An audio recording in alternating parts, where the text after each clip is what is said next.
Welcome back. We're riskfeestaxes.com. I'm Imran Razvi. It's my son Daniel Razvi, who's a tax attorney. Hello. And we're here to hopefully solve some of your problems with your money, meaning that pay less in fees, less in taxes, less in risk, so that you keep more of your money. That's a good thing. And these days, a lot of people are contacting us. We're getting calls every day. People are concerned about the market, concerned about the government. If you're working for the government or even tied to the government with a contractor job, a lot of people are wondering, hey, am I going to be able to have a job soon? Or maybe I already got laid off. I was just talking to a friend of mine who worked for a defense contractor, and like 6,000 people got laid off because they've lost the contract. That's a lot of people. So they have to make some serious decisions on what they should do, what they should do with their money, their old 401k, or what if their government actually worked for the federal government and they were forced to retire, forced to leave. Now they got a pension, they got their TSP. But what are the right decisions to make? So let's start with that. Let's start with if you're a federal worker and you either have the opportunity or the misfortune of having to leave and not on your terms. Either way, it still be an okay thing, but you have to know what your options are. First of all, you will have a pension. If you've been there long enough, you would have a pension, right? And that could be FERS, or if you've been there a really long time, it could be CSRS pension. Right. So usually with a pension, you get that. Plus, if you're under the age of 62, you get what's called a Social Security supplement until Social Security kicks in. Now, it goes away at 62. Whether you take Social Security or not, it's going to go away at 62. So at that point, you got to make a decision. Should I take Social Security or not, right? So you get the pension. And so should somebody take a pension as a maximum pension or a pension with 50% to spouse? What's better? It really depends on exactly what payouts they're giving you, because it changes and everybody's own calculation is a little bit different.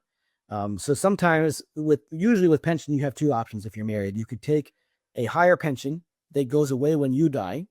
And a good thing about that is it's the highest payment you can get. The bad thing is if you die tomorrow, then your wife gets nothing. Or your husband gets nothing, one or the other. Right. If instead you take a lower payment, then when you die, if you die first, then your spouse can continue with that same amount or with a lower amount, depending on what you pick. But the bad side is if you take the lower pension and your spouse died first, now you're stuck with a lower pension. And some of them have a pop-up feature where it goes back up later, but you still miss all those years of not. Let's take a look at this scenario. Let's say you're both 65, you take the pension, and you both live at least 20 years. Okay? That's 20 years of a lower pension that otherwise you would have got for 20 years. And that's the same argument we have with Social Security. If you don't take Social Security early, you lose out. So let's finish with the pension first. So let's say it's $6,000 all out, you get it just for yourself. Or let's say it's $4,800 if you get it 50% to your spouse. That's $1,200 difference that you miss for 20 years. That's a lot of money. So what could you do if you don't want the risk of dying early and having it lost, but you do want to take a higher payment? Well, you could take that $6,000 a month payment, but you could take some of the excess, maybe in the entire excess, maybe the $1,000 a month more, or $1,200 a month more, take that and go ahead and buy a life insurance policy. So if you die early, then the life insurance will go ahead and replace the pension for your surviving spouse. If you don't die early, if you both live a long time, the cash value in that life insurance can be accessed to supplement retirement income. By either one of you, yeah. And either one of you can access that, or maybe for long-term care costs. So that's a strategy called pension maximization, and it's not right for everybody. Sometimes the numbers work out that the survivor pension is almost exactly the same payment as the single life, but usually there's enough of a gap that if you're in good enough health, you can buy a life insurance policy for the difference, and it will be better for you than trying to take a lower payment with the survivor, because that's basically what your pension company is doing. They are buying life insurance on you with that difference, and that's how they're funding the survivor pension. But that's based on averages for all the people that worked at your company or worked for the federal government. If you're in better than average health, you can qualify for a policy outside that's a better rate. But this sounds so confusing. How do I figure this out? What do I do? The first thing you do is call us. Go to our website, riskfeestaxes.com. You don't have to pay anything? No, it's a free call. It's a Zoom call. So when you schedule the appointment at riskfeestaxes.com, you can pick a time on our calendar that works for you. It'll be a Zoom call, and within about 15 minutes, we'll know whether or not we can help you, and you'll know whether or not it's worth getting our help, and we'll go from there. But we do want to give you all the tools to make a good decision about your pension decision. See, I mean, a good example is you could be a brain surgeon. You could be a rocket scientist. Both very smart people. You could even be a CPA. Very smart people. But that's not your wheelhouse. In fact, we had at a dinner somewhere, we had a CPA, and I made a joke about a CPA. He laughed out loud, and later on he said, I'm a CPA, and that really is true. We are reactive, and the tax attorneys are proactive. So I really get it. And I'm a CPA for internal CPA for a corporation. I couldn't help you with personal taxes. I'm very confused on some of the tax breaks that I can take myself. So I need your help. But he was very intelligent, very smart, and at top of his field. So just because you feel confused about money in your retirement, that's nothing to be ashamed of. It's very normal for to go to an expert in that field when you need advice for that particular topic. Yeah, I couldn't tell you how to launch a rocket or a satellite into space, but you could probably do that.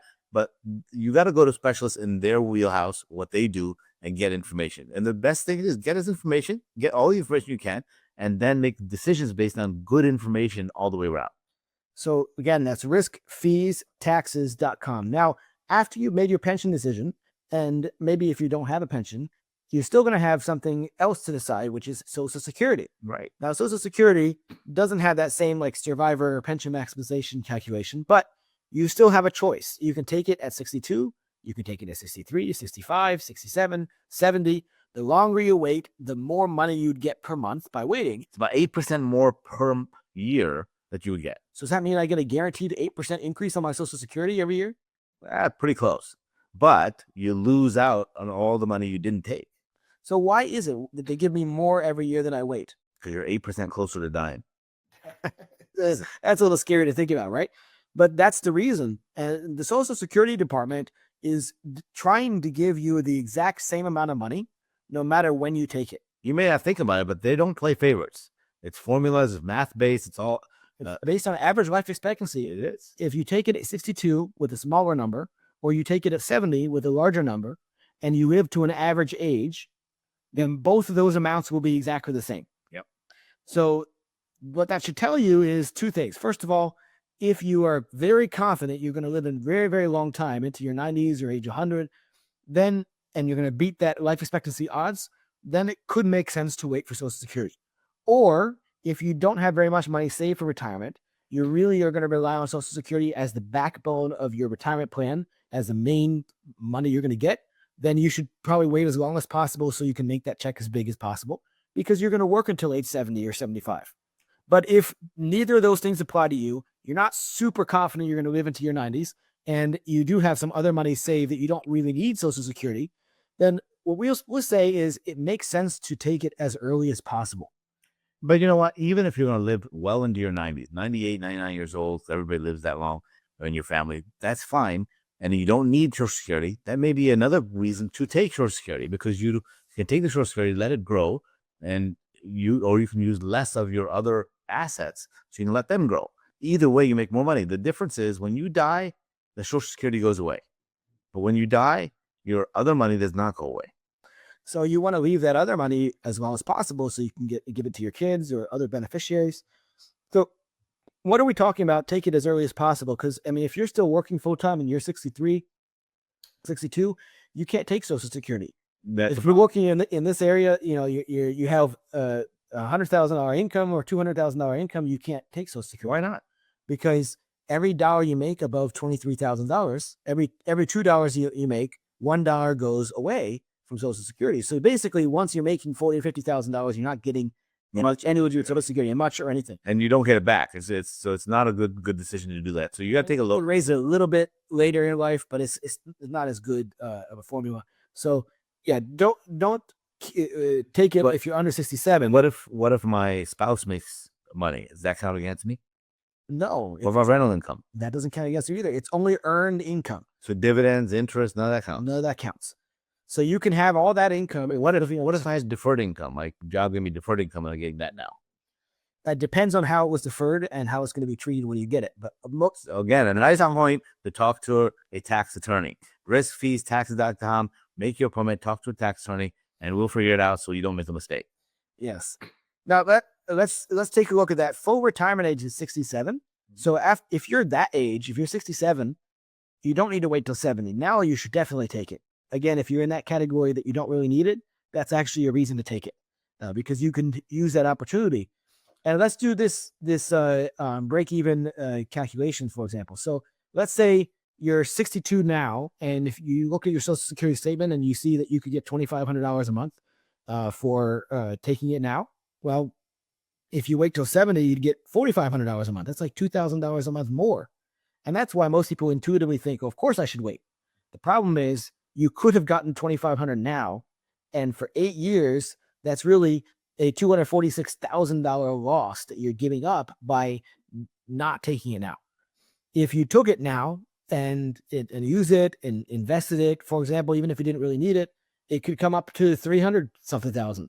And the break-even point, since you are going to make more by waiting, if you do wait and then take the $4,500 a month at age 70, it's going to take you all the way to about 83 or 84 to break even. So what Daniel is doing is taking the difference, the $2,000 difference, and dividing the amount you missed, the $250,000 you missed, divide that by the $2,000. That takes over 10 years, especially with the growth. That's about 13 years of difference. So that's how long it'll take you to break even. And the problem is you're never going to be younger or healthier than you are today. Wow, let's let that sink in for a minute. What did you just say? You're never going to be younger or healthier than you are today. So think about that. If you know that you're not going to be younger or healthier, you want to make sure that you can take advantage of Social Security while you're young. You have that extra income coming in. It allows you to travel more and do other things. And besides just the break-even point, as a tax attorney, one of my calculations I do for clients is taking Social Security early could actually save you money on taxes. Because if you take Social Security early on, then that allows more of your money to be tax-free, because some of it's always tax-free, depending on how much other income you have. And so it saves you money on taxes. It doesn't really advantage you by waiting as far as the break-even and the life expectancy goes. And then inflation is that way too. So in 2024, there was a 3.2% increase for Social Security because of inflation. Does anybody listening to this program think that inflation was really only 3.2% in 2024? No, because they take out the most expensive stuff and don't calculate that. It's ridiculous. So if you know that you're not getting as big of an increase as inflation, then that means today's dollars are worth more than tomorrow's dollars. And there's another reason to take it. And if you're wondering why we're the only program that's talking about taking Social Security as early as possible, well, talk to us and we'll give you the math behind it. I don't want to just have you take our word for it. Go to our website, riskfeestaxes.com, so you can make an appointment. Again, that's riskfeestaxes.com.